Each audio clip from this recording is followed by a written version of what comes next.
So in this case, we're using the net present value to help us to compare two projects. So we have project 1 and we have project 2. And what we are saying here is that the cost for project 1 in year 1 is going to be 5,000. So that's going to be the initial investment.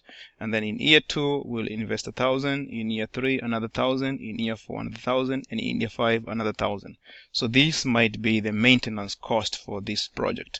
And you can think of this like to be something like maybe automating the checkout registers at a retail store. So we have these two projects. Project 2, we are going to invest 2,000 in the first year and 2,000 all the way up to year 4. And then the benefits in year 1 will get 1,000, in year 2, 2,000, 4,000, and all the way like that. Now these benefits might be in terms of the savings. So like for instance, if you automate the checkout register, you are going to be saving in terms of the employees, salaries, employees sick days, and the time they call off and things like that, since the machines don't call off. But we still have some cost for the machines because you have to be paying for instance for the electricity and for maintenance and software and things, updates and things like that. So that's why we have the cost. So what we want is to look at the project that has a higher net present value, and the advantage of using Microsoft Excel, which is another tool. Project management is the application of knowledge, skills, tools, and technique. So in this case, Microsoft Excel is a tool that we are using in project management, is that we are using a function or a formula, so it's automated, and all what you need to do is know what is going to be the interest rate.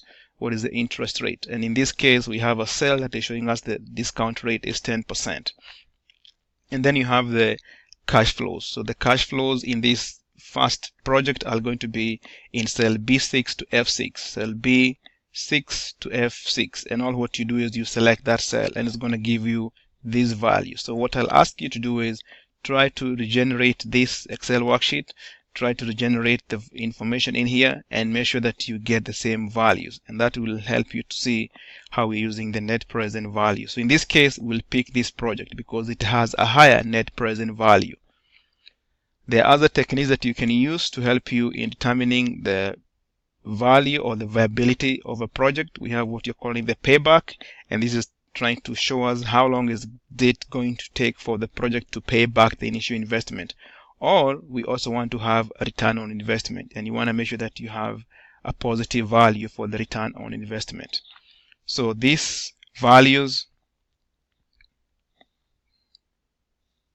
so to reemphasize this concept, you can actually watch these videos. So when you read the book and you want to get a deeper understanding of this, you can go through this video, which is going to be showing you what is the SWOT analysis. And also this one here goes into another example of what SWOT analysis is. We also have a video that will help you to have a better understanding of how you go about selecting the project, the benefits, and how you're going to be comparing between different projects. Remember, we say that usually a company will have a portfolio of projects, and they have to pick from that portfolio the projects that they think are more viable, and they are going to help the company meet its strategic objectives. So these are some of the techniques that you can use to help you in doing that. We also have another short video here that will help you to have a better understanding of what is project integration management, which is the concept that we just went through. And finally, if you want to understand how to go about working with the net present value, you can watch this video, and it gives you also information on how to compute return on investment and the payback analysis. So I'm not going to explain this into more detail because these videos actually help you to be able to understand this concept. That is why you remember we always encourage you to take the classes according to the way they are stated in your curriculum, because this concept for how to compute the net present value at least should have some background in Microsoft Excel. And like you can see in the presentation, we're actually using Microsoft Excel to help us in computing those values. So always make sure that you are meeting the prerequisite, and also you are taking your classes in the order in which they are specified, so that becomes much easier for you to understand the concept. So next, what I'm going to talk about is the assignment for this week. And when you click on the assessment, you'll find that we have the quiz, which is straightforward, and then we have our running case. So the running case starts on page 178, and basically what you do is you go through your texts book, the course textbook, and on page 178, this is 178, I'm in chapter 4. You scroll all the way, and then you should be able to see this running case. So this is the 8th edition, and from this you read this information here. It introduces the running case. We have this, and we have 4 goals that you're trying to do. So we have the global traps is one of the projects. Then we have change the laws campaign, while they unite, and finally we have what you're calling the global smart shoppers. Now the instructions for the running case says the running case starts on page 178 and questions are located on page 180. So if you have the 8th edition, it should be fine.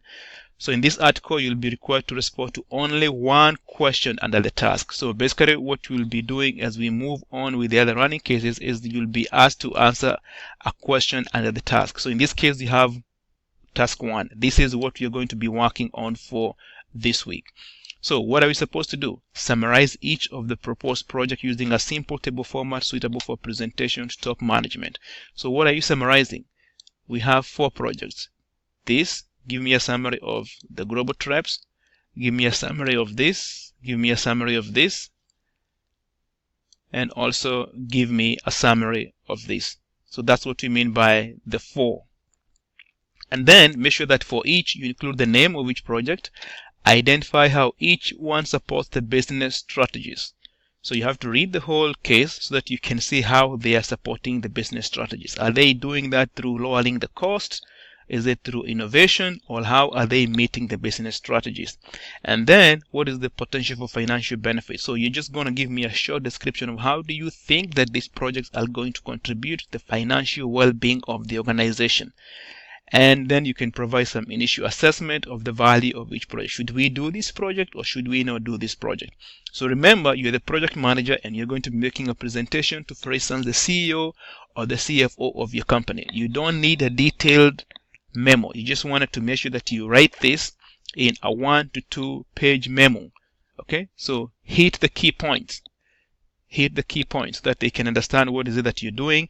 They're the ones who are going to approve whether you can take the project or not, because they are the ones who are going to be financing this. So I've given you an example of a template that you can use for how to write a memo. So make sure that you review this so that you can see how to generate a memo. And the grading rubric is very, very important. Anytime that you're working on an assignment, make sure that you go through the grading rubric. So the formatting should be fine. Make sure your grammar is okay. Each name of each project, and then how it supports the business strategies, and then financial what? Benefits of this project. So make sure that you include this information in your response. That's how you're going to be getting the full credit. And we have the grading rubric for all your assignments are actually all the way down here. So every assignment that you're doing, the grading rubrics are down here. Make sure that you refer to those.